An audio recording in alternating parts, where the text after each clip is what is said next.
इधर तीनों भाई रात भर सो नहीं सके, अर्थात सभी ने कहा तो वह हरिहर काका को ठाकुर बाड़ी छोड़कर आ गए।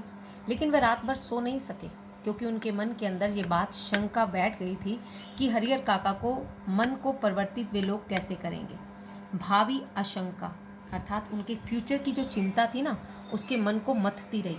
मथने का मीनिंग उनका मन जो था बार बार इस सोच में पड़ रहा था कि किस तरह हरिहर काका का मन वो परिवर्तित कर रहे होंगे। मथने का मीनिंग बार बार सोचना।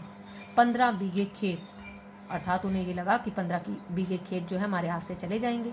इस गांव की उपजाऊ ज़मीन, अर्थात इतना पैसा देने वाली ये ज़मीन हमारे हाथ से निकल जाएगी। 2 लाख से अधिक की संपत्ति, हाय अगर हाथ से निकल गई तो फिर वह कहीं के नहीं रहेंगी। भाई के बारे में नहीं सोच रहे थे बच्चे, किसके बारे में सोच रहे थे? 15 किले ज़मीन के बारे में। यहाँ आपको ये बात पता लग गई होगी कि यहाँ इंसान कितना स्वार्थी है। परिवार के जो संबंध हैं यहाँ ये दिखाई दे रहे हैं कि वे स्वार्थ से बंधे हुए हैं। वो धर्म के ठेकेदार, अर्थात जो धर्म के स्थलों को चलाते हैं, अर्थात मंदिरों को चलाते हैं, वो भी स्वार्थ से परिपूर्ण है। जो परिवार है वो भी स्वार्थ से परिपूर्ण है। तो इंसान कोई क्यों ना हो, अर्थात अगर फर्स्ट पैराग्राफ में हरिहर काका में ये लिखा था कि उनकी आंखें सब कुछ बोलती थी, तो ये बात सच है ना बच्चे। अर्थात जब इंसान दुखी होता है तो वो मन से कुछ नहीं कह पाता है, उसकी आंखें ही उसका दुख कह देती हैं। सुबह तड़के ही तीनों भाई ठाकुर पहुंच गए। चिंता थी ना, सारी रात सोए नहीं थे। हरिहर काका के पांव पकड़कर रोने लगे और अपनी पत्नियों की गलती के लिए माफ़ी मांगी, उन्हें दंड देने की बात कही, साथ ही खून के रिश्ते की माया फैलाई। अर्थात हमारा तो खून का रिश्ता है ना, तो ये तो कभी नहीं टूटता है। उस प्यार की दुहाई देकर हरिहर काका का दिल पसीज गया। अब ये रिश्ता एक ऐसा रिश्ता होता है, इसमें मन जल्दी पिघल जाता है, क्योंकि ये दिल के साथ जुड़ा होता है। वह पुणे वापस घर लौट आए, अर्थात भाइयों ने उन्हें खून के रिश्ते की दुहाई दी, प्यार की दुहाई दी, तो हरिहर काका का दिल पसीज गया और वह पुणे घर वापस भाइयों के साथ लौट आए। लेकिन ये क्या, इस बार अपने घर में जो बदलाव उन्होंने देखा, उन्होंने लक्ष्य किया तो उन्हें सुखद आश्चर्य में डाल दिया। घर के छोटे बड़े सभी उन्हें सिर आंखों पर उठाने के लिए तैयार थे, अर्थात उन्हें बहुत प्यार दे रहे थे। भाइयों की पत्नियों ने उनके पैर पर माथा रखकर गलती के लिए क्षमा याचना की। फिर उनकी आवाभगत की जो खातिर हुई, वैसे खातिर किसी यहाँ मेहमान के आने वाले की भी नहीं होती थी। अर्थात जो बदलाव उन्होंने अपने घर में देखा, वह देखकर हैरान हो गए। उनकी रुचि और इच्छा के मुताबिक दोनों जून दोनों समय खाना नाश्ता तैयार। 5 महिलाएं उनकी सेवा में मुस्तैद, तीनों भाई पत्नियां, उनकी बहुएं सभी उनकी सेवा में लग गए। हरिहर काका आराम से दालान में आंगन में पड़े रहते, जिस चीज़ की इच्छा होती आवाज़ लगाते हाजिर। वे समझ गए कि ये सब महंत जी के चलते हो रहा है, अर्थात उन्होंने ये देखा कि महंत जी हरिहर काका को लेकर गए थे। अब चिंता क्या थी? उनके भाइयों को ये चिंता थी कि अगर हम यहाँ से भाई की सेवा नहीं करते हैं तो ये महंत जी के पास चले जाएंगे, वहाँ तो सेवा हो ही रही थी, और ये अपनी ज़मीन किसको दे देंगे? ठाकुर बारी को, अर्थात महंत को दे देंगे।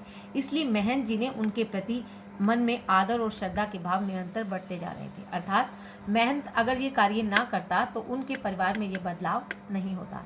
अर्थात उसने जो कार्य किया, इसके लिए उनके मन में उसके प्रति श्रद्धा के भाव भर गए।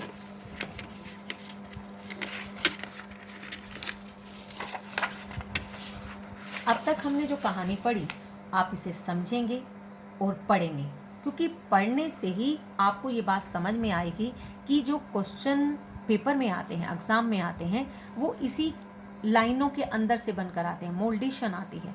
अर्थात ये परिवार से संबंधित कहानी है, इसलिए इसमें जो भी क्वेश्चन आता है वो मोल्ड होकर आता है। इसलिए आपने कहानी को 2 या 3 बार अवश्य पढ़ना है। और इसकी मैंने व्याख्या भी लिख दी है बच्चे, हर पैराग्राफ की मैंने व्याख्या लिखी है ताकि आपको समझने में आसानी हो सके। और मैंने एक एक लाइन को समझाया है। फिर भी कोई शब्द समझ ना आए या अर्थ समझ ना आए तो मुझसे पूछ सकते हैं। आज अपने गृह कार्य में क्या करना है बच्चे? कहानी को पढ़ना है और समझना है। और इस कहानी को पढ़कर हम क्या करते हैं बच्चे? आपस में डिस्कस करते हैं। अब आप क्या करेंगे? घर के अंदर किसी से डिस्कस करेंगे। 2 भाई हैं या बहन हैं, किसी से भी डिस्कस करेंगे। किसके बारे में? पारिवारिक संबंधों का जीवन में क्या महत्व है, इस पर वार्तालाप लिखेंगे। 2 भाइयों के बीच में, 2 बहनों के बीच में, या किसी के भी बीच में, 2 व्यक्तियों के बीच में होना चाहिए। और पारिवारिक संबंधों पर चर्चा करेंगे और आप संवाद लेखन लिखेंगे। लेकिन संवाद लेखन में एक बात आपने ध्यान रखनी है, हाय हेलो का प्रयोग नहीं करना है।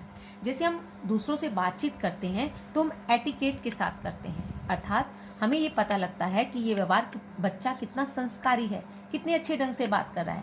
इसी तरह आपने संवाद लेखन में हाय, हेलो शब्दों का प्रयोग नहीं करना है। आपने कैसे स्टार्टिंग करनी है? कैसे हो मित्र, कहाँ जा रहे हो?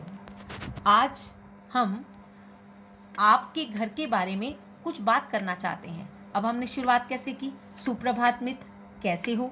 तो आप किसी तरह भी इसे आरंभ कर सकते हैं, लेकिन हाय हेलो से नहीं। हाय हेलो मित्र कैसे हो, कहाँ जा रहे हो, ऐसे नहीं। अगर फिर भी कोई डाउट्स हो तो मुझसे पूछ सकते हैं।